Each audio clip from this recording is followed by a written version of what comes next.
did you mention 1 million transactions a year? You know, I tell most of the team, you won't get told off for trying something and it failing and sold in like the space of a couple of years. Yeah. The largest Facebook ads managing platform.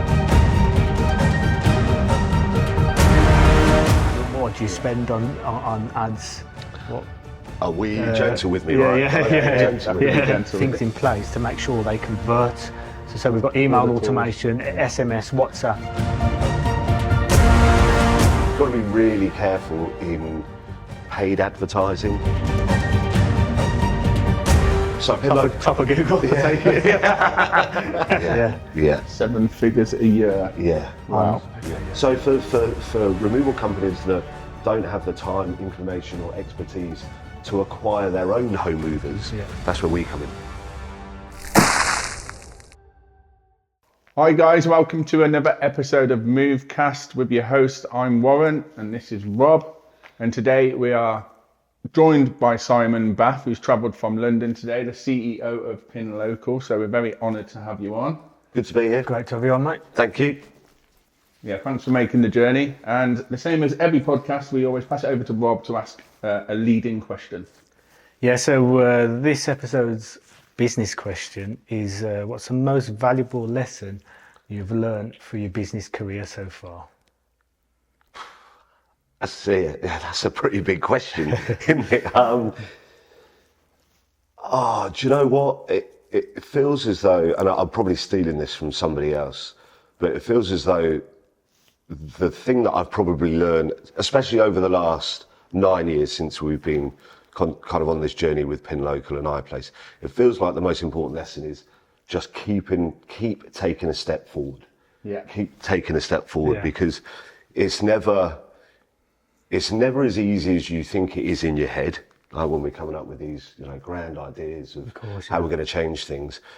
But it's important to keep taking a step forward and keep moving. And keep trying to just get the next thing going and keep iterating and just keep taking a step forward. Yeah. So always constantly trying to improve then. Yeah. Yeah, because there's anybody who runs their own business from starting out to wherever you get to, there's always setbacks. Yeah. There's setbacks daily. Yeah. And if you don't keep taking that step forward, the setbacks can just overtake what you're trying to do. Never stand still, innit? Yeah. Would you say, because this is quite a big thing in business, would you say the failures are more important than the successes? I think it's all just the learning. Yeah. I think it's all the learning, and something that we try and do, and I've tried to do in this business, is just keep trying things. Yeah. Right, keep trying things. Yeah. Because the market is competitive. The market that we work in is competitive. There's new people coming along all the time, and if we don't keep taking that step forward, we'll get overtaken, and the business will suffer for it. Yeah. So just keep trying. I tell most of the team, you won't get told off for trying something and it failing, but kind of like, if we don't try things, what are we doing? What are we doing? So you don't innovate, you'll evaporate. Well, no, exactly. And there's a whole world of technologies that are starting to change, especially what we do, in terms of AI and in terms of different marketing techniques. Yeah. So we just got to keep taking that step forward. So how many lead generation companies are there in the removal sector? Do you know? So at Pin Local, we run Removals Index, which we've had for almost 10 years, which was one of our very first comparison sites. Yeah. And we've grown it over time. I would say that there's probably another 2 main kind of competitors to us in the space. And then you'll get these smaller kind of affiliate sites that will get some market share, but typically then push their leads onto one of the bigger lead gen companies like ourselves to then service the lead buyers themselves. Okay, Right, okay. So 2 main competitors. Have you got a relationship with those, or is it pretty? I know some of the people who work there. We've had, we've come across each other at industry events. Yeah.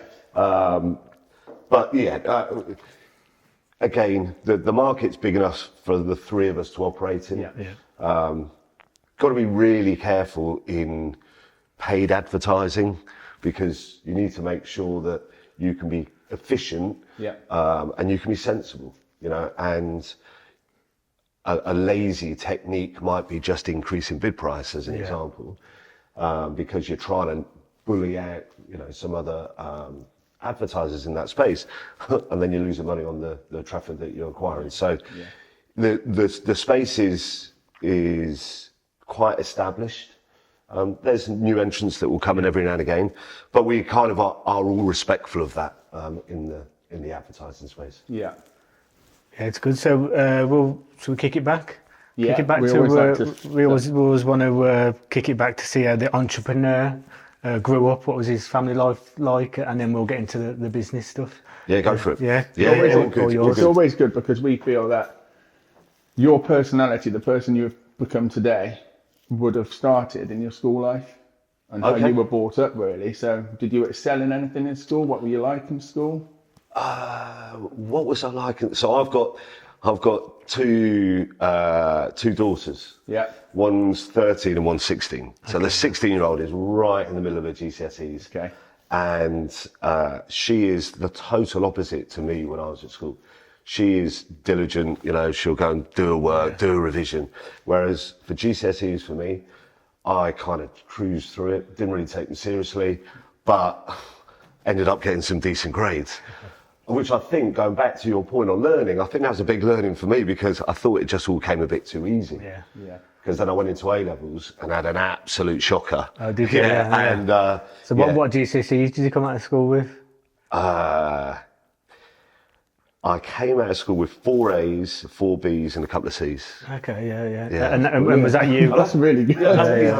But was that you? Like, not you didn't even have to try. You was kind of a lad as well. You was a. Yeah, honestly, didn't. Yeah. I say I didn't try, and I tried to kind of level this out with my daughter, because I don't want her to hear that. And Cool. she's like, well, without a doubt, we can cruise through and get 8s and 9s. I went to a fairly decent school, so I was probably learning when I didn't realise it was an effort to learn. But definitely when when I was home, I wasn't sitting in my room revising, and I wasn't diligent around that. It really, for GCSEs for me, it came easy. Okay, yeah. That's brilliant. Well, it sounds a little bit showy. So what was you like at school? Was your I grew up in the West Country, so my dad was a rugby player. My whole family played rugby. We were closely my childhood memories are being down the rugby club on a Saturday afternoon, looking up at blokes blokes drinking in the bar. Yeah. Them rugby boys know how to drink. See the legs. Yeah. So I played rugby growing up, and I played rugby at school, because it's that part of the country, right? There's no football. Yeah. You either did rugby or kind of didn't really do sport. I had a good bunch of friends, school friends, rugby friends. Did what every sort of 16 to 18-year-old pretty much did at the time. So uni, did you struggle in the A levels? Did you struggle in sixth form? Was it or? I just, again, what I now understand, being a father of somebody who's just about to make those decisions, is that A levels and university actually rely on independent learning. Yeah. But I didn't get that. I didn't understand that. I didn't understand that. I thought A levels were rock up to some lessons, kind of listen, do a bit of work, and that's it. When you're out of the lesson, you're done. Whereas now I understand that there's this concept of independent learning. Well, I didn't do any of that. So I expected to achieve what I achieved in GCSEs for A level. And that was a bit of a wake up call, to be perfectly honest, because I had it all mapped out, what university I was going to go to, what course I was going to go to. So what did you do? What course did you do at A levels? So what A levels did I do? Yeah, what A levels did you choose? I did maths, I did further maths, I did physics, and I did French. Okay, yeah. So after getting them, what did you choose at uni? What was the? So my plan was I was going to go to Exeter University and I was going to do civil engineering. Okay. Nice. I got nowhere near the grades that they wanted. Nowhere near. And I decided, rightly or wrongly, to go off interrailing around the time my A-level results came out, and pretty much left it to my dad to sort and so he sorted a place for me, what was back then Nottingham Poly, to do a variation of civil engineering. Right, okay. So cool, yeah. Yeah, so I came back from interrailing and then went to Nottingham. Was it an apprenticeship kind of thing? No, it was a degree. It was a full degree. Okay, It was a course called Civil Engineering Surveying. Okay, yeah. Yeah, and it's a terrible story how that came about, right? Because again, this is the laziness of a 17-year-old me. You had to fill in a form.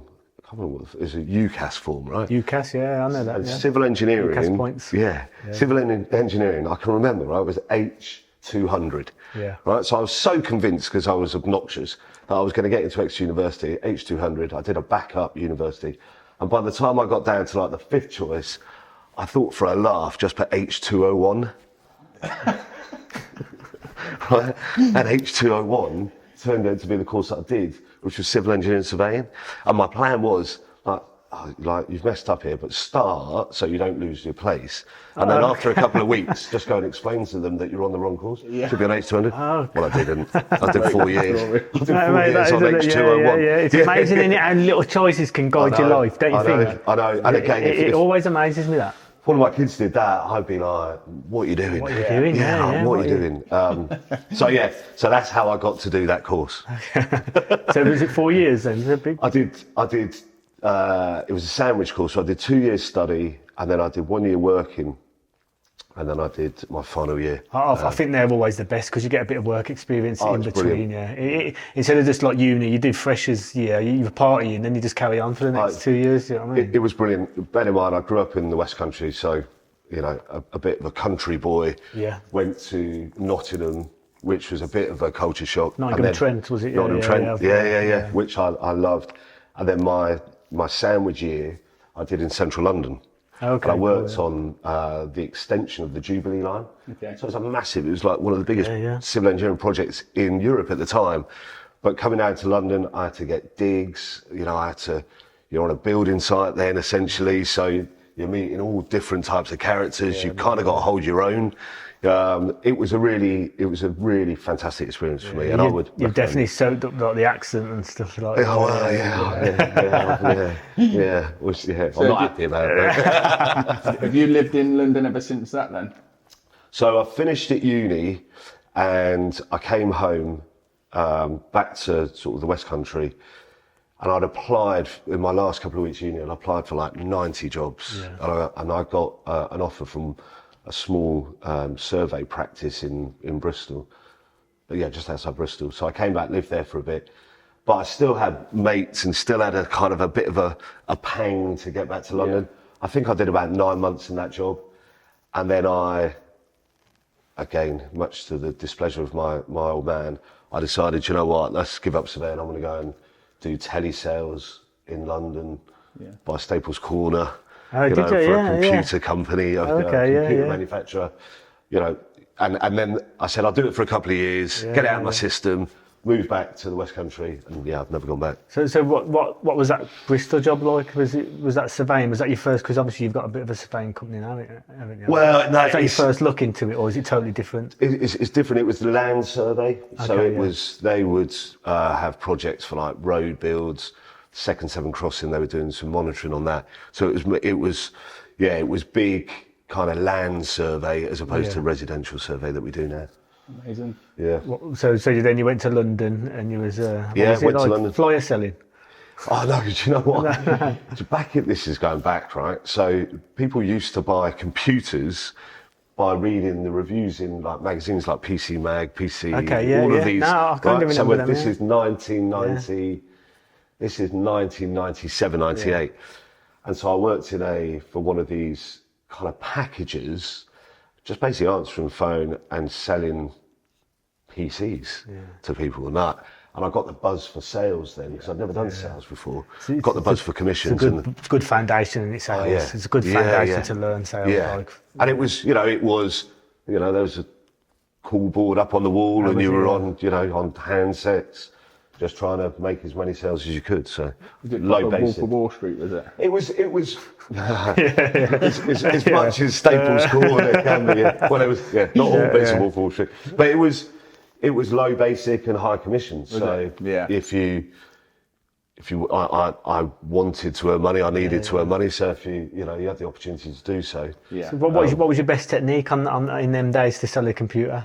What was the? Because you're selling, right? You speak to 100 people, but then you get to know what people like and what people don't like. Just really, really try and get some level of rapport as quickly as you possibly can. But whatever, if you can pick up on an accent, or if you can pick up on what time of day or something, if you can get that rapport really, really quickly, you start to build trust, and then if you build trust, then you're onto a really good thing. So, and then you get them to come back, and then their friends would phone and say, "Oh, actually, I really want to speak to Simon." And that's network relationships. 100%. So if you can, and again, we talk about that in our business today is, we do well, we have high conversion because we build rapport, and people do come back. So. Yeah. So when was iPlace born? So PinLocal is a leg of iPlace, is that right? Yes. Yeah. So I then kind of carried on in sales, and then over time moved into more corporate selling. And I ended up working for big global companies like Thomson Reuters and Essential, and managing big commercial sales teams, selling, software products to banks and all sorts. But at that time, my brother-in-law had built and sold, in like space of a couple of years, the largest Facebook ads managing platform. Okay. Right, at that time, so this is 2012. Okay, cool. And that's when Facebook ads. That's when you could put like £20 and then have a picture and just make £1 million from it. Yeah. So he hit on an idea, built a bit of tech, and sold it, and he ended up selling it essentially to Salesforce. Right, which is one of the biggest CRM businesses in the world. They're like in the top 10, aren't they? Of tech businesses, like a CRM. Yeah. Just enormous. So that's my competition. You see. Exactly. I'm on it. Start next year, right? Next year. So he just sold his business. Right, he was early 30s. Sold his business, did really well. Yeah. Was like life was good. He was doing a 2-year earn out at Salesforce. And he and I kind of got really close and really friendly, and he goes like, I want to go again. And we said, well, why don't we start and launch a business that brings CRM technology to an industry that hasn't really adopted it yet. Yeah. That was the thinking. So we bought the domain When You Move. We went and raised a bit of angel funding, nicked a few developers from Salesforce. You went big then, and started on our way. And we landed on conveyancing as that industry that doesn't have CRM. I was like, there's 1 million transactions a year. Kind of, if you look around at they don't even have the concept of CRM, more case management. It's really outdated. It's like clunky. It's servers in a room. It's like CDs. Excuse my ignorance, but what is surveying? Like what was it? What's surveying? Conveyancing. Yeah, conveyancing. Yeah. So conveyancing is whenever you buy or sell a house, you have to, by law, use a qualified person for the legal work. Okay, yeah. So that can be a solicitor. Yeah. It can be a conveyancer. It can be. Yeah, but you have to have one. You know what that explains? Because you've probably bought an house and you've probably seen the problem. Everyone who's listening to this podcast probably bought an house and realised how bad it is. That part of you have to see the solicitors. So did you see that and thought we can systemize this in a way? That's bang on. Was that the big picture? Okay, exactly that. Yeah. Everybody's had that horror story of moving house. Like completions today are taking 18 weeks to move house. 18 weeks, like, well, why? Why is it taking so long? Roughly 18 weeks. It's going up every year. Yeah. And just to go back a little bit, I think you might have touched on an important fact there. Did you mention 1 million transactions a year? Is that 1 million completions in a year? There's 1 million housing transactions, so buy and sell. In COVID, in SDLT holiday, we had 1.2, and that's kind of the biggest it's been for a while. But you can kind of average it out. There's 1 million transactions a year. That's amazing. Incredible. Yeah. Incredible. And even with the kind of dips that you see in what you'd read on the front page of housing transactions, if you plot it over the last 25 years, Yeah. it's never really dipped as much as you'd be led to believe. So yeah, exactly that. The pain point of why does it take 18 weeks? Why have I got to phone my solicitor to find out what's going on? Why do weeks just go by and nothing feels like is happening? We thought that we could bring tech into that world to make that better, to make that smoother, to make it quicker, which essentially was the birth of When You Move. Right. And that was like just a CRM for conveyancing people. So the idea for that platform was that we built it. There was a mobile app for the consumer, so they'd know where they were in the transaction. There was a technology platform for the solicitors, and there was a technology platform for the referrer, for those, the mortgage broker, estate agent that referred in.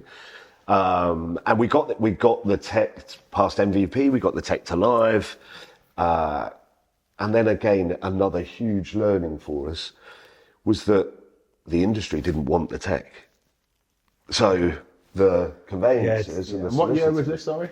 We would have finished building V1 in about 2016, 2017. Was it? Yeah. And the industry wasn't ready for modern life. Didn't want it. No. Didn't want it. It's hard anyway, when you're trying to innovate and you're coming with something new, it's hard to people are always oh, this is how we've always done it, the old saying. You know what I mean? And the huge learning for us was that we didn't test that beforehand. Yeah. We thought we did. Right? We thought we did. We sat around and we thought, this is a really good idea. Why wouldn't this work? It's a fantastic idea. What people want faster transactions. Solicitors want more efficiency. They want to get rid of paper. They want to get rid of a fax machine. This is what everybody wants. And we convinced ourselves, and we did a small bit of market research, but I think we only saw the answers that we wanted to see. Of course, you only see the red card, don't you? Nothing's going to put you off. You just think this is a no-brainer. Why wouldn't this work? And actually, when you look at there's 3,500 firms that can act on a property transaction in the UK. When you look at that, so that's your whole market that you can go after. And when you break that down, the top, Pareto's law, right? The top 20% in volume, we're on platforms that they'd use for 500 years. That they don't want to change out. They've been customised within an inch of their life, and actually that's so that is so customised by inch of life. Like you see some software like people have been using for a while, and it's like Excel but like automated database kind of thing. And they literally have customised it exactly to their business, and it's hard to turn them, isn't it? Because it's like you can't if you try and change that platform, the whole thing falls apart. The business is underpinned on these pieces of sort of tech. Because they can't innovate, can they? No, you know what I mean? No. So that was a really big learning for us. We built this technology that we convinced ourselves the market wanted, but actually it didn't. But I guess all you needed really was a bit more time. You were first in a way. You need reviews. You need people to. You need a case study, don't you? Exactly. A few case studies, and then you're away. And Exactly. And I had a conversation with a CEO of a very, very big conveyancing business in the UK about 6 months ago. Yeah. And they've just moved on to one of the most modern CRM software platforms. Okay. So to your point, I think were we a bit early? I think that probably does us too much of a favour. But I think potentially we were a little bit too early in building that CRM piece. It's all about timing, isn't it? Yeah. Definitely a big piece of that. You stick AI on anything now, and you're in it. It's kind of that timing, though, isn't it? And if you would have said AI years ago, no, everyone would be like. But I still think though, thinking about this, AI is too modern currently, so it puts people off. People don't understand it properly. In the next 5 years, it'll be everywhere. Everyone would use it, and it'll be second nature. Do you know what I mean? I think we're already using it, even with the systems that we've built. Like it's AI, and you're not doing something, are you? No. Do you know what I mean? The system's doing it for you. Yeah.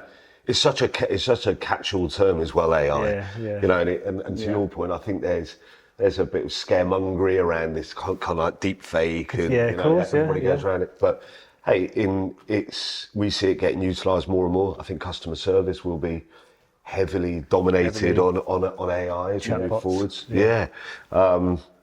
and yeah, again, to the earlier point, it's about taking a step forward, just continue to take a step forward to see how things like this can help, and equally don't get too bogged down in thinking that you need to be in that space. That they say as well, don't they? They say you should always try and put yourself out of business every day. No, I like that. You know what I mean? Like, continue to try and put yourself out of business, because otherwise someone else will. Yeah, you know what I mean? yeah. But so you started that company. How long did that company go for? So we decided that, well, if we can't sell the software to solicitors, why don't we just be a solicitor firm? Okay. So we then went through the quite painful process of getting regulated. And in this country, the regulators don't really like people that are not solicitors being regulated and running solicitor businesses. Yeah, I can see that. Yeah, so we went through, got our license, and then used our own technology, hired a load of solicitors, and what an experience to go through that, though. Do you know what I mean? To set yourself up. Yeah, which was again a really tough time, but we ended up coming out of it with a regulated law firm that was using our own technology to kind of then help us with the development of that technology. Vindicate the decision a little bit, but then you could then grow the conveyancing business in line with the technology piece. Very entrepreneurial. Is that a family thing, or?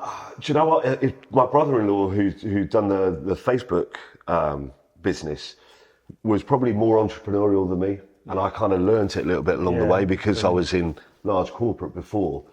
I didn't feel comfortable kind of taking too many risks. Yeah, because when you get that high salary, it's like you're used to that high salary. Whereas your brother's, he's just put himself out there. Yeah. He's hustling and doing something. Yeah, and then that's great, mate. Else. And again, when we were talking to investors, you talk about pivot. We pivoted a lot. We started as a tech company trying to sell software. We pivoted into being a regulated law firm, and then that story kind of flows through to Pin Local, where I'd met the then owner of Pin Local, and I really liked Simon. Rob Sloman. Is it? Rob Sloman, really, really nice guy, and he built it from a fledgling business into where it was then, and I thought that would be a really nice fit for what When You Move was doing. And the When You Move businesses, and not necessarily the law firm, but the tech. And so did you approach him? We bought leads from him, actually. We bought conveyancing leads. And that's how I got to meet him.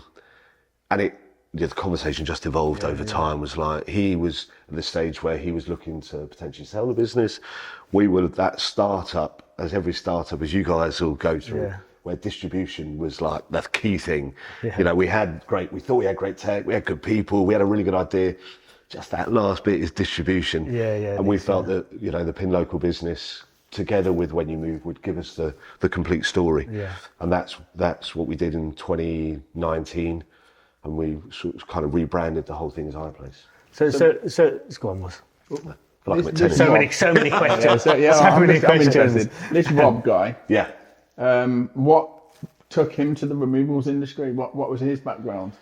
So his background was that he was a qualified pharmacist. Okay. That makes sense. Exactly. He was a qualified pharmacist, but he's very entrepreneurial.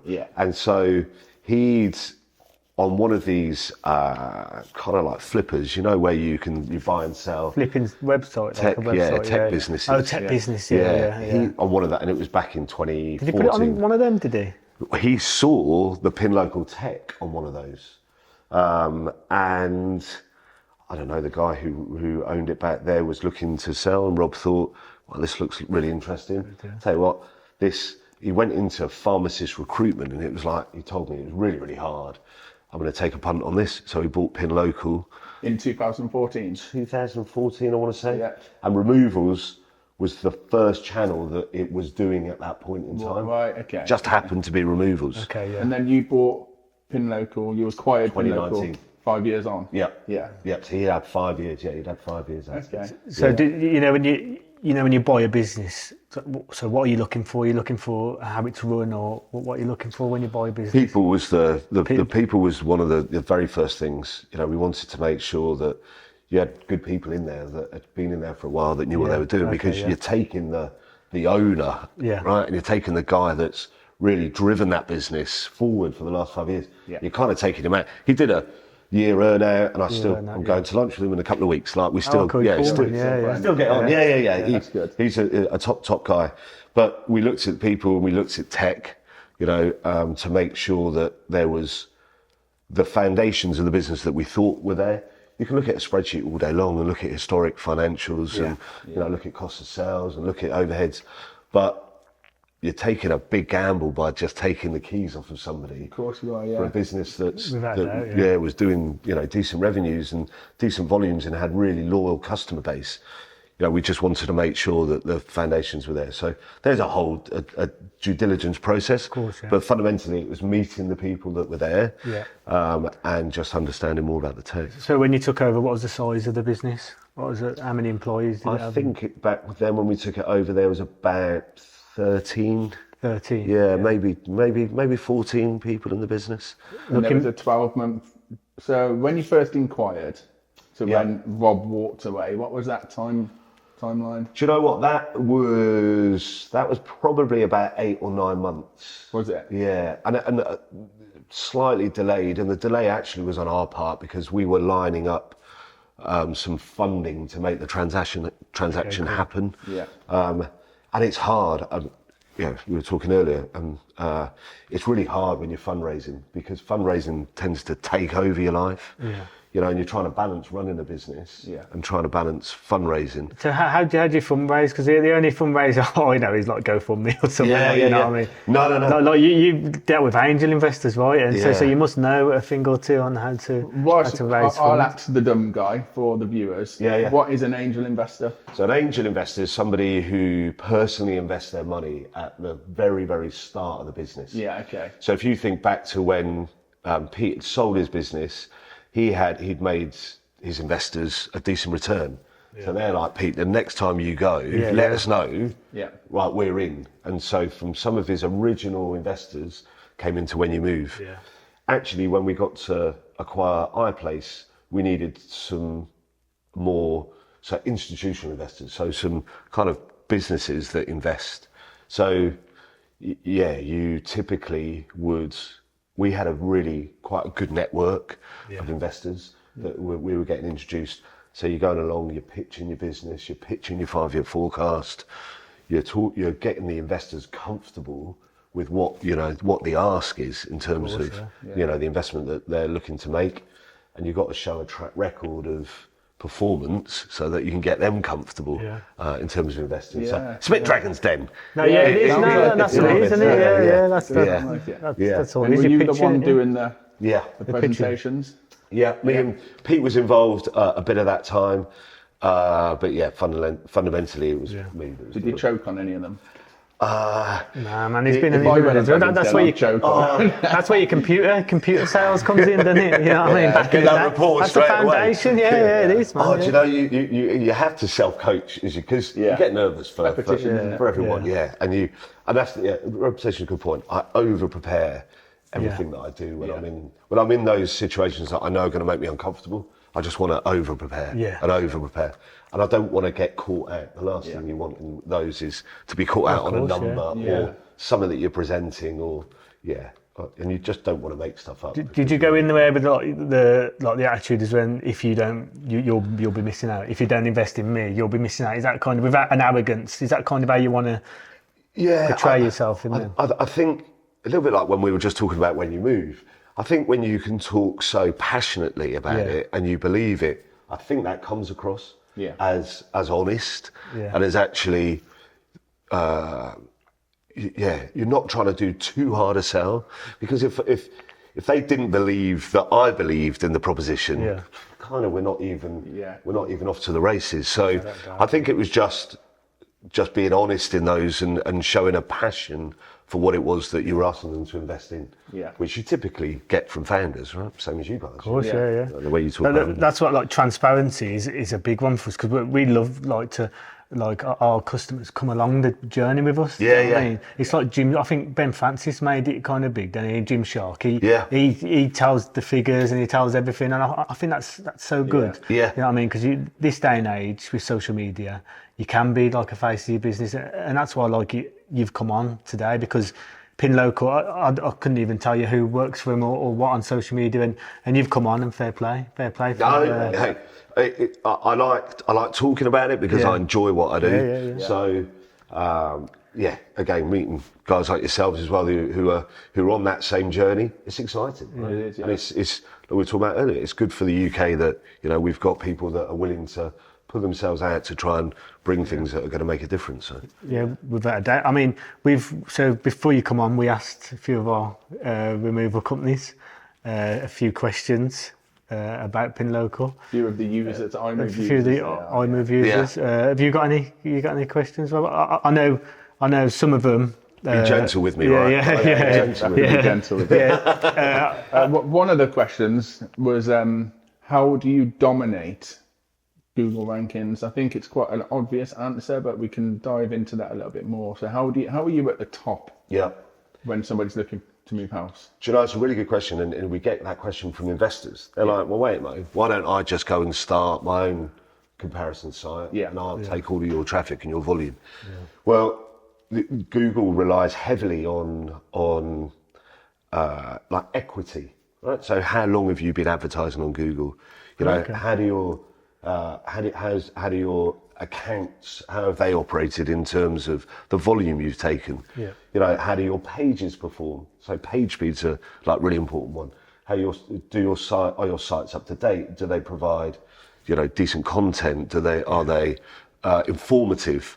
Are they trustworthy? Are they honest? Yeah. So there's a lot that goes into a Google advertising account. Oh, okay, so there's a lot to do with your loyalty to Google as well then. Yeah, 100%. Okay, 100%. Yeah. That's not to say that, and we've done it ourselves. We launched surveying as a comparison site, but it took us years to build up that equity with Google that we can start to, increase our spends and get the volumes we want. So. I'm really unknowledged on Google Ads as I don't use them myself. But would you say that Google Ads are the way forward, or is there another method that you would use? It's a really interesting one, and it's especially interesting at the moment because the way that most advertisers will use Google is that they will focus heavily on SEO, on making sure their websites, operate well from an SEO perspective, and they might then also dabble into paid advertising. My opinion, and it is my opinion, and it's not necessarily what the opinion that everybody holds, is that Google is shifting. Yeah. Right, and actually, any of us could do it. Grab a phone, do a search, and actually, you've got to scroll past page one to get away from the paid ads. Oh, is that what they're trying to? So if you might run there's about 4 now, isn't there? There's about 4 before you. There's 4. There's some on the on desktop. There's some on the right hand pane, and so my view is that Google are focusing more on the paid ads than they are on the kind of SEO stuff. Yeah. However, you still need to have both of those in order to to be a trusted Google advertiser. So. And do Google change their algorithms a lot? As I understand, Google used to they would run an update once a year. Right. Speaking to a company recently who are heavily in SEO, I understand that can be multiple times a month now. Yeah. Right. So going back to the fear of running a business. Yeah. Let's say you're heavily in SEO, right, and you think you've got it all singing, and you wake up one morning and you don't appear anywhere. Because the algorithms kicked you out. Yeah. I don't have enough hair to have that. A good question that I've been asked before is, say that Google change so often, so a few times a month, for instance. Yes. So is there any SEO and Google Ad wizards out there, or do they just have to constantly be learning it as they change? It's a daily focus for us. Yeah. It's a daily focus. It's your business, right? I bet you've got master Google SEO people that know everything inside and outside. It's 100%, and again, the way that we run our advertising and the way we run our SEO is, is deep and well thought through, and it's not easy to put a Google ad on, is it? No, it's really not. And and again, you might think for removals, put a looking for a removals company in Worcester. Yeah. Well, you've got to have every single iteration of that thinking. You've got every iteration of language. Yeah. So you might end up having 1,000 different iterations of that Google ad just to get some traffic on that, looking for a removals company in Worcester. Yeah. So it's our daily focus for us. I think Google are the masters at taking money off those people sat on their sofa thinking that they can just chuck 50 quid on. Yeah, but what's your budget? What do you spend on ads? What? It's our, as you can imagine, it's our biggest spend in our business. It's bigger than our spend on people. It's bigger than our spend on premises, technology, whatever. Yeah. It's seven figures. Seven figures. Yeah. 7 figures a year. Yeah. Wow. Yeah. That's what you pay to Google. Yeah. Did they take you on events to say thank you? No. They don't. It's probably small to Google, isn't it? Let's be honest. They don't. But hey, we know that's our biggest cost to sell. That's the way that we do business. We've been doing it for 10 years, so we know how we can be really sensible over that spend and make sure that it's sustainable for the people in the business, right? So is it just Google, or do you retarget to Facebook? We go across Meta, so we go across Facebook and Insta. Because I've seen your little pin local animation thing pop up a few times. On Facebook. Yeah. And you always get people commenting on it. Is that because they want a bit of attention from potentially? Because you spend that much on an ad. They know you spend that much on an ad. They put their company. So they get a bit off the ad. People do that. Yeah. I've done it before I moved. I was going to do quite. Oh man, you'll get served ads on what was it? My mum phoned me up the other day. And she still thinks I sell computers, by the way. She wouldn't. She doesn't know. But she said, she said, I was playing Words for Friends the other day, like one of these Scrabble games on her iPad. And she said, your business advert came up, the removals index advert came up on the... What was you like, yes? I was like... Or is that a waste of money because it's not targeting the right people? Exactly, yeah. But that is a Meta thing though, isn't it? It's interruption marketing, isn't it? Meta. Yeah. Exactly. So you're not going after everybody. In that same pot, are you? You're advertising to everybody essentially. And you can profile and you can build audiences, and that again, that's something that we spend a lot of time on. We advertise on Bing as well because there is another search engine out there. Bing? Exactly. Is that Ask Jeeves? Is that his brother or something? Ask Jeeves. No, fair play. You got outside the box. What about post box marketing? Do you know we don't do any of that flyers direct or anything like that? We don't do any of that direct, if I'm honest. We work with estate agents and mortgage brokers as well. So we try and work on some sort of more strategic stuff with them if we can. But our bread and butter, our legacy, if you like, has always been direct to consumer comparison site advertising. That's great. So, carry on. Go on. Yeah. So, what do you think of the removal industry? Because obviously you're in convey, you kind of see it ahead of time, don't you, when it gets to the removal stage. Yeah. So, what's the removal industry? What's it like? Because we're getting it's quiet at the minute. Is that what the general consensus? Yeah. Because obviously I speak to, just to give you a bit of background. So I do the Zoom calls. I book people in and I book them onto iMove. Then Rob builds them as a company, and I do the training, all that kind of stuff. So I'm in touch now with well over 100 removal companies almost daily. Brilliant.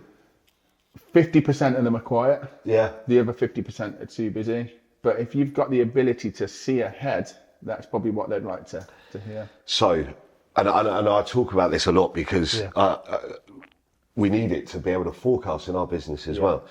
And you're bang on, because we do conveyancing, surveying and removals, you're kind of going through that journey of a house move.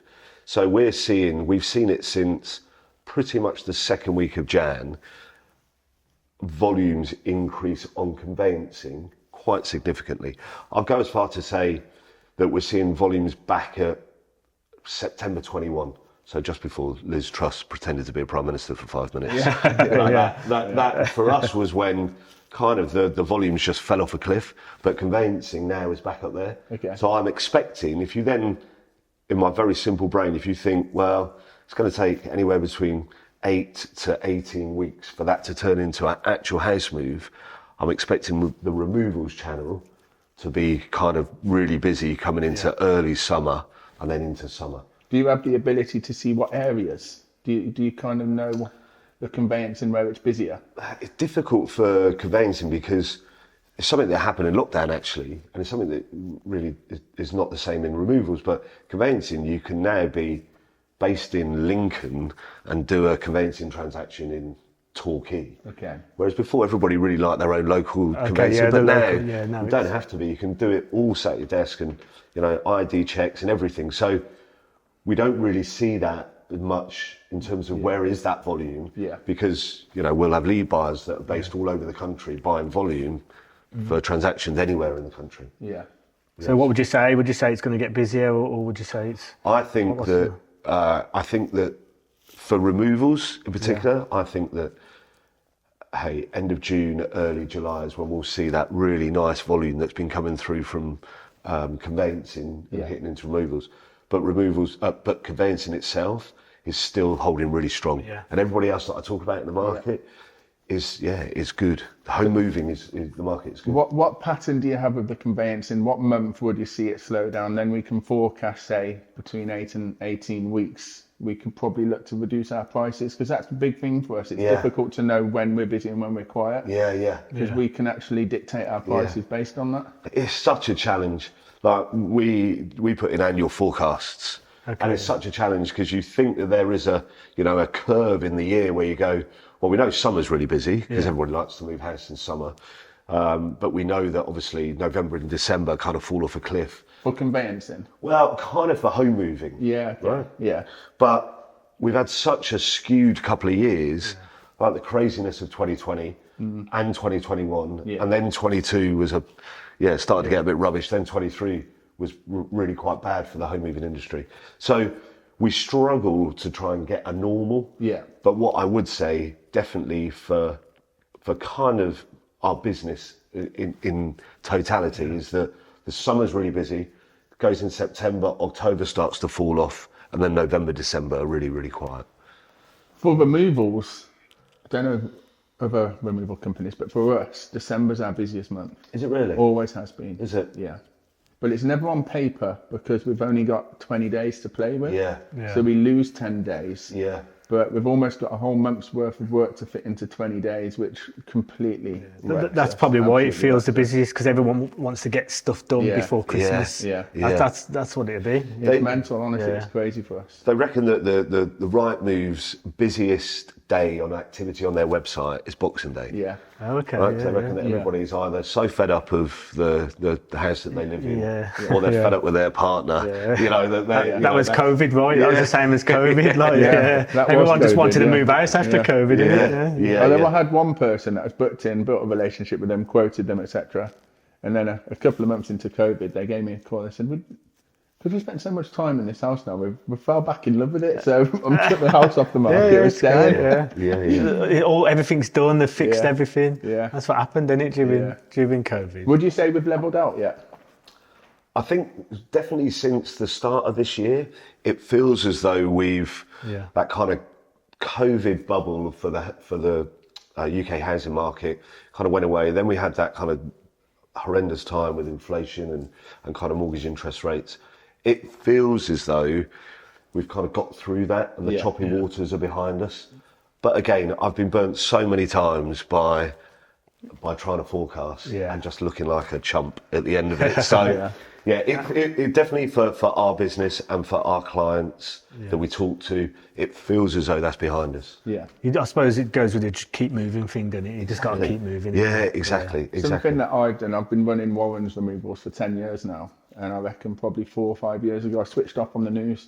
Yeah. I don't listen. Yeah. Because you just don't know what's going to happen. Yeah. If I listened to the news, I'd probably sell some vehicles, reduce the staff, slim down. Yeah.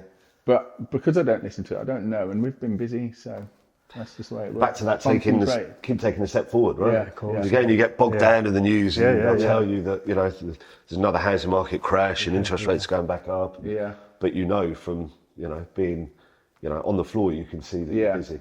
But it's probably a bad way to be, really. I probably should be tuned in. The interest rate at the moment, though, that surely should.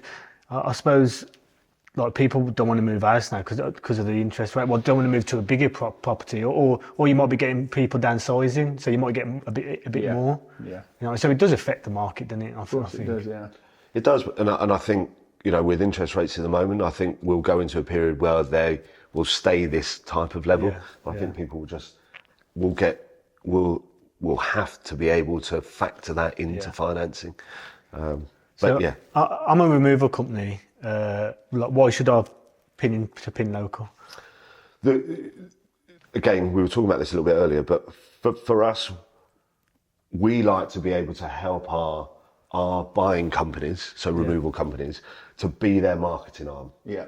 Right. So you don't have to suddenly become a Google expert overnight.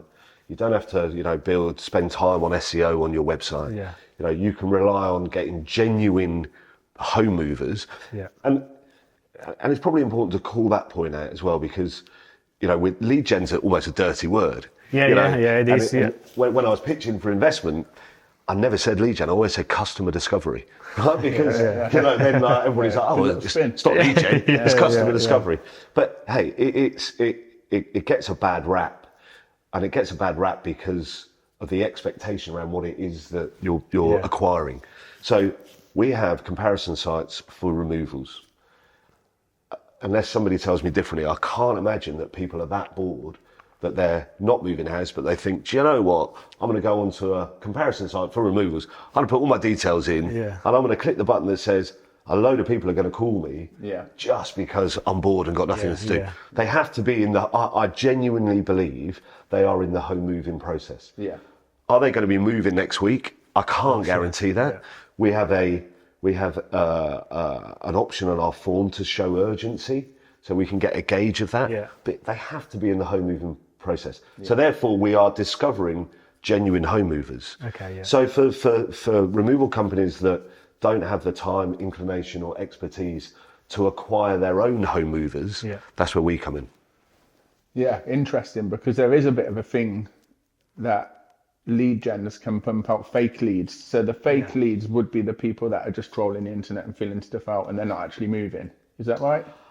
There's nothing to stop anybody going onto our site or Money Supermarket or Compare the Market or any of these sites and pretend that they're moving house. Yeah. We have an extra layer of security so that we validate a telephone number and an email address. Okay. So if you go in and put Simon Bath, mickey@mouse.com, you won't be able to get through the form. The form says that you need to put a valid email address. But so we advertise in the right areas for people that are looking for removals. We have on-form validation to make sure that you can't put spurious details in. Okay, But if somebody really just desperately wants to go onto a website and pretend... I think you do. Sometimes like people just want to get quotes and stuff, because you probably go on the website thinking you're going to get a quote straight away. Do you get a quote straight away? Is that... On our removal site, you don't get a quote straight away, which is intentional, because it's so hard to quote. There's so many variables, company, isn't it? In terms of multiple variables, boxing, unboxing, putting stuff together, taking it apart, how many floors, that wouldn't work for lead gen. Yeah. Lead gen is about optimizing the number of fields you have on a form to make sure that people stay engaged. So it would be too hard. But so how many companies have you got on board? Do you have like iMove CRM? We've got a base company. Do you have like a certain amount of companies each month that have used you for years? And we don't typically. Do you build that rapport with them? We don't typically have a churn of people that buy leads from us. Now, don't get me wrong, what will happen is, especially in the removals industry, they'll say, okay, I want 10 leads a week. And then they'll phone up and say, hey, I'm really busy. Can we just pause those leads, right, for a little bit? So let me get through my busy period, and then we'll go on again. So we get a little bit of that, kind of pause in and start again, or can I increase to 50 a week because I want to, I've taken on another truck and I need to I kind of need to fill the book. But we don't typically have people that go, actually, I'm just going to cancel my leads altogether. It's just more that toggling to make sure that they, keep capacity up. It's like Google Ads, isn't it? Exactly that. Yeah, exactly that. So I'm interested to know if I was a moving house and I filled out the form and it goes to Pinlocal. Is that an automated process, or is that a manual thing that somebody in the office is sending them to the removal companies, or is that an automatic thing? So we've built the tech from scratch. Mate, he started obviously, that's definitely automated. Yeah, but the reason I asked that, because if somebody says, can I have 10? How do you monitor that bit? Because it can just fire on the clock, doesn't it? That's all. So everything is built in the tech platform. So when a home mover goes on and hits get quotes, that will then generate a lead in our platform. That lead is then assigned to a lead buyer based on their criteria. So the lead buyer might say, hey, I only want WR7 postcodes and I only want 10 a week. Right? And so what the algorithm that we call it will make sure that it evenly distributes leads throughout the day based on the criteria. Because to your point, it's that refined, is it? It has to be. Because you can't have no like alliances with anyone. You just got to keep it equal. Is that what you do? Got to be agnostic to everybody, right? Because it must be so difficult, even for a computer, to only send 10 to somebody. Imagine this. Imagine the scenario that you say, Simon, we're going to have 10 a week, and then on Monday morning between the hours of 6 and 6:30, you get your 10. And then you're like, well, wait, Mo, I've got to try and convert all of these.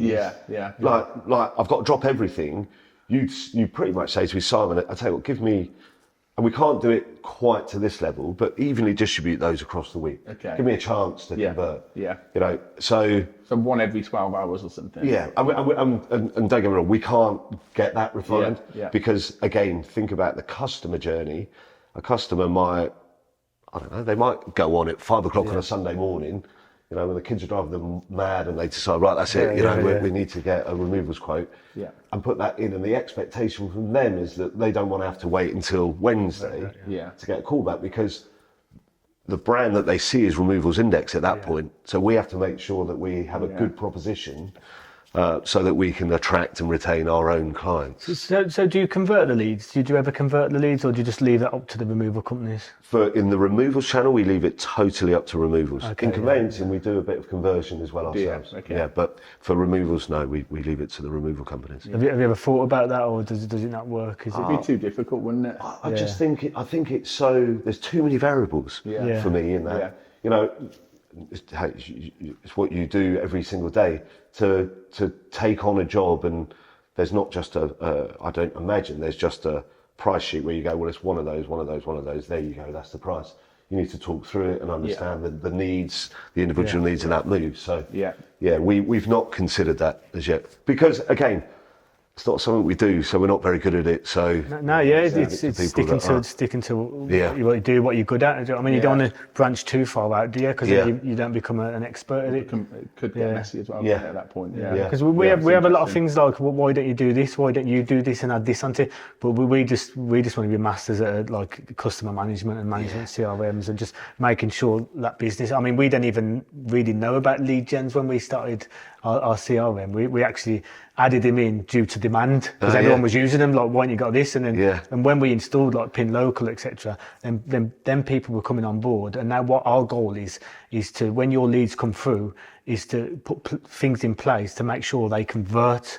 So we've got email automation, SMS, WhatsApp, all the communication. So, and you were saying off air that them first 5 minutes are crucial, aren't they? 100%. To get the sale. Again, lead gen works on the basis that you're going to buy a certain number of leads and they're not all going to convert.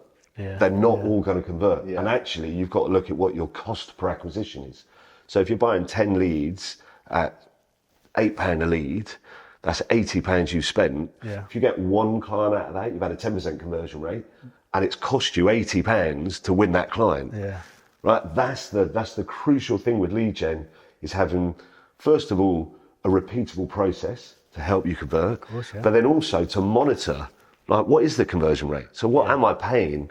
Oh, do you know what? £80 to get a brand new customer that I've never known before for £80. Yeah, yeah. Do you know what? That feels like good value. Yeah, of course. You know, what would that cost me if I was going to advertise in the local paper, or if I was going to do my own Google ad spend, or if I was going to, I don't know, get a TV radio advert, you know, all of those different ways of acquiring clients. And then that client is a word, then you got that word of mouth for that client, and then if you do a good job as well. Yeah, yeah. So sorry, to your point, it is about getting that process of conversion really just as nailed as it can be. Yeah. And your advice is to jump on it within minutes of receiving it. Is that what you'd say? I think that's just in general sales, isn't it? Like if someone's typing in, they're in that moment of they're looking to do it, they want to buy, then there and then. But if you give it a day, then as you say, taking the kids to school or whatever. Yeah, you know what I mean? Yeah, they're on it there and then, I guess. Yeah.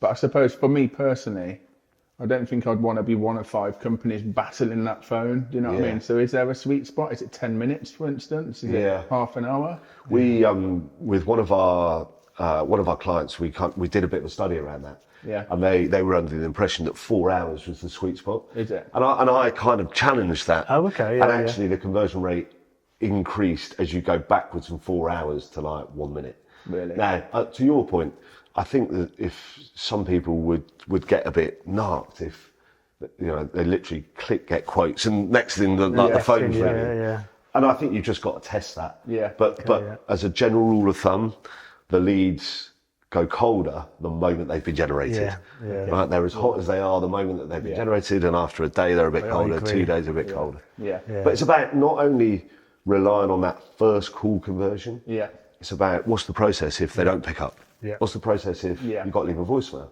Like, what happens next? Does an SMS go out 6 hours after? You know, does an email go out the next morning? How many emails do you send? So everything that adds to conversion is about nurture as much as it is. So much to think about, isn't there? And again, for we talk about the loyalty that we have with our lead buyers. For the ones that have used us for years and years and years and years, that get the really strong conversions, they're constantly just tweaking that process. Constantly tweaking it to get the best out, but they're also looking at the data to understand, is it working? You know, where's it dropping off? And what do you say to them removal companies that say, like, when they quit their membership or their leads, that all of a sudden they get more leads? Have you heard that one? No. That's what some people like say on the forum. You know, when you ask on a Facebook group, and then some of the comments are, I cancelled my lead, and all of a sudden I'll get loads of leads. Oh, really? Or better performing leads or something like that. It's not about pin local, by the way. I think that's just a general thing. That's just a general. For me, and again, I see the start, the middle, and the end of it. So I know where we get our leads from. Yeah. And I'm really transparent. Yeah. And everybody can test it, right? You can put a Google search in, and you'll see our paid advert appear. Yeah. So I know where we get our leads from. I know that, you know, to your point earlier about fake leads or, you know, better quality leads or not, there is no prioritization. Yeah. You know, if you have a volume commitment of 10 leads a week, or if you have a volume commitment of 100 leads a week, there is no prioritization. Yeah. The way that we distribute leads is based on postcode coverage, essentially, for removals. Yeah. You know, I'm based here, I want 20-mile radius of WR7. Fantastic. That's the leads that you will get. You do a bedroom refinery as well, don't you? So if I wanted only leads with 4 bedrooms, for instance, you do that? Is that right? It gets really difficult for that. Does it? And in terms of just cherry picking, well, you know, I don't want 1 beds, or you know, I only want 3 beds. So we have to be really careful that we ensure that, again, we don't favour any lead buyer over another, because it has to be that way. We want to create a platform, an experience for the home mover, whereby there is a fair way for them to get access to a removals company. You know, and if we start pushing certain leads to certain lead buyers, well, then you're kind of muddying the water a little bit. So we don't. We're very transparent with that. What you want to do, you want to keep everyone happy, don't you? 100%. Yeah. That's the goal. And also, you know, a home mover, when they put their quote in, you know, they might want the most expensive option. Or they might want the option where, do you know what, I'm not moving for 15 weeks. You know, so we don't want to make assumptions around, well, no, they're looking for cheap and quick. Well, not everybody is necessarily looking for cheap and quick. Yeah, we just want to be very impartial on where the home movers that we're paying to find, where they go in terms of an option for them, for a removals company, conveyancing or surveying. Yeah. So if Warren's Removals wanted to sign up to Pin Local, I hope you will. Oh, he's got to know, isn't he? this is your opportunity today. Could I choose? I only want moves that are 3-bedroom plus. Could I choose that or not? No. Because generally, Warren's Removals, we wouldn't win 1-bedroom apartments. Do you know what I mean? So would that be an £8 wastage for me? Would you say? Well, it would depend on the volume, depend on the postcodes. Yeah. You know, I can't imagine from my drive in today there'll be many 1-beds in WR7. So you're probably not going to get.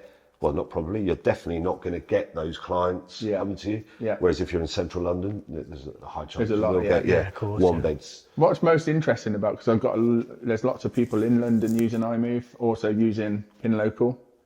And what I find fascinating about that is it's the most expensive city in probably the world almost. But removals are so cheap. Yeah. Everyone's after that real cheap price, aren't they? Yeah. And it's been commoditized so much to a certain extent. Even conveyancing is exactly the same. You know, you'll have people that are moving into £2 million homes that are looking for, basement pricing for conveyancing. So it's a really strange market. The London market. I think with removals as well, because it's a low barrier to entry job. You can just buy a van and then you can go, can't you? So I think that will always and obviously bring there's so many in London, down. Isn't there? It's supply and demand, isn't it? Yeah, it is. Yeah. So what about Simon? What's the next steps for Simon in his entrepreneurial journey? We're really excited still at Pin Local. Pin Local, okay. You know, we've been in it. Well, the business has been doing it for 10 years. I've been in it for 5 years. I think there's more opportunities to work with our clients, our lead buyers. You know, to quoting, is that something that we can help removal companies? To sales conversion, is that something that we can help with removal companies? You know, we had a crazy busy time during the STLT holidays. Then we had to kind of batten down the hatches a little bit because the housing market got such a dent. It feels like those green shoots are coming out now. We just keep going and keep, like I say, keep taking that step forward. Is there any family members working within Pin Local? No, that would be a really bad idea. Would it? So 2 brothers are just enough, So, no, I joke. Your daughter's not interested then in stepping in? Oh, do you know what? I haven't even considered that. I would... there'd be something quite nice about that, I think. But... Pete is, my brother-in-law, is in the business a little bit, but then he's off kind of, conquering the world, doing other things. Yacht in Dubai. He wished. He's just launching another business at the moment. So that's the entrepreneurial spirit, and you can never stop. Always want to get that next thing. But when you guys get your yacht in Dubai, I'll come out. It'd be boring, mate. I'd be working. Do you manage to go on holidays much? Is that what are your hobbies? What do you do outside of Pin Local? I try and play golf. Yeah, I'm real bad, which frustrates the hell out of me. So that's a hobby. I do get away. I get away. I try to take a 2-week block in the summer. But so that you can, I've always got my laptop, but so that you can try and test the business, that you can be out for 2 weeks. Of course, So I think that's quite important. But equally try and get, just try and switch off for a little bit. Are you good at switching off? My family would say no. So my kids, my wife would say no. They'd say that it's like a standing joke who's just doing a work email. But sounds like it. It's like, what are you doing? I'm just doing a work email. It's your work WhatsApp for me. There you go, right? But again, I've had to coach myself to make sure that I can switch my brain off, because otherwise it becomes unhealthy and it becomes all consuming. So with things like just getting to sleep at night. You want to be. I think after 8 o'clock, a next Netflix doc. That's where I've drawn the line. That's my 8 o'clock. Yeah, 8 o'clock. Yeah. I go to bed early. I'm asleep generally by 9 o'clock. Oh yeah. Sometimes earlier. But up early as well. Up early. Yeah. I wake up about 6. No alarm. It's just built in. Yeah. Yeah. Again, I don't know if it's my age, and if it is, it's really annoying. But sleep now is like, at a minimum. Yeah. How much hours do you get sleep? I've got a Fitbit, right? So I track it. So I'm obsessed again by data and stats around it. I'm going to get one of them Whoop actually. I've just My brother-in-law's got one. Yeah. Seem good. Yeah, they really. Did you get addictive then? Are you looking at? I'm obsessed by looking at. What's your average sleep? So my average sleep score on it is like early 70s, which converts to anywhere between sort of 6.5 and 6 hours 45 of total sleep. Okay, but then you see like your awake times and your REM times, and it's interesting, isn't it? It drives me too mad. So what about health, like mental health wise, throughout your entrepreneurial journey? Have you had any bad times? Definitely. Again, like we were just talking about, being able to switch off. Yeah, there's times, especially when you're running a startup and you're kind of fundraising. You've got we talked about it earlier, the 28th of the month when you got to make payroll and looking a bit dicey. So I've learned to self-coach a bit, and I've relied heavily on. There's a book by somebody called Dr. Steve Peters. It's called The Chimp Paradox. Yeah, I've heard of this. Yeah. Yeah, this Ronnie O'Sullivan used them a lot. Have you read it? Yeah, one of the 10 books that I've read. I think that one. Yeah, it is good. And for some reason, it really resonated with me. Yeah. And if I can feel myself getting back to kind of I can't switch off, and then I use some of the techniques that I used in that. So, which sounds like. I read tons. It's like one of the 10 I've read as well. Would you say you suffer with Googling it? Would you say you suffer with any anxiety? Any business anxiety? Yeah, definitely. Yeah, definitely. As you go through the kind of startup journey, you probably become a little bit more resilient to it. Yeah. But it's still something that you have to spend the right amount of time thinking about and doing the right things. To make sure you keep it under control. Exercise is, a fantastic thing for me. If I can get the endorphins running, and then that really helps me. I don't do it enough. I haven't nailed it in terms of getting it into a routine. Yeah, I'm bad at that. Yeah, I'm really bad at that. I'm a big advocate of health, and like before I come here, 11k around the river. It's a beautiful run. Makes you appreciate life, should you say, and then like a business podcast. So I'm learning on the way as well, and then a cold plunge. Have you tried got one of those pools in the garden, have you? I'm just getting the back garden built actually to make it a recovery hub. Oh, wow. And I'm getting like a proper ice bath. I've got one of them Amazon £80 ones. It's a bit, but I'm using it every day. I'm not even showering. I'm using that every day. Yeah. And what a feeling after. Yeah. What a feeling, honestly. Yeah, I'm trying to get Woz into it, because that run, then go in there, like the sun rises as well, just by there, and it's a great start to the day. That's great. That is great. Yeah, I've been in a cold plunge a couple of times, years and years ago, but I've got a dog. So when I'm working from home, then I'll make sure that, and on the weekends, that I go out first thing in the morning and in the evening with him, right? Just to take yourself away from the situation, get some fresh air, get your heart pumping a little bit. It's important. How often do you play golf? I reckon I've played twice this year. Okay. Hopefully in the summer months I'll get to play a bit more. But we use it for work a little bit in terms of corporate entertaining, or some meeting, networking. It's good for golf. Which works. But I'm just not good enough. What's it like having 2 teenagers, mate? Because that's coming. It's an absolute joy. Is it harder than toddlers? Yeah, definitely. It's it's. I love it. Of course, I love it. Let's get that. Before that, let's get it straight. We loves it now. But it's tough, right? Because you're learning on the job. Of course, There's no manual. There's no YouTube. There's no YouTube videos. Well, there probably is these days. But like again, getting into with a 6-year-old when you go into start to do different, more adult, more grown-up things. It's kind of learning along the way, using some of your experiences and, you know, wanting to make sure that you get it right, which you invariably don't every single time, right? You're gonna make mistakes. But I'd like to think we've all got a really good relationship and get on really well and have a laugh. And they are doing all right. I've not managed to cause serious injury to either of them. You got a wife? I have, yeah. Yeah. Married for? Oh man, you could have prepped me for this question. We got married in 2011, so 13 cool, years. Yeah. 14 We've been together a bit before that, but we're still married 13 years later. That's great, mate. Yeah. Do you bring Pin Local home? You're good at leaving it at the door. Well, do you know what? In all honesty, the days that I work in the office, because we share some desks in a space in central London.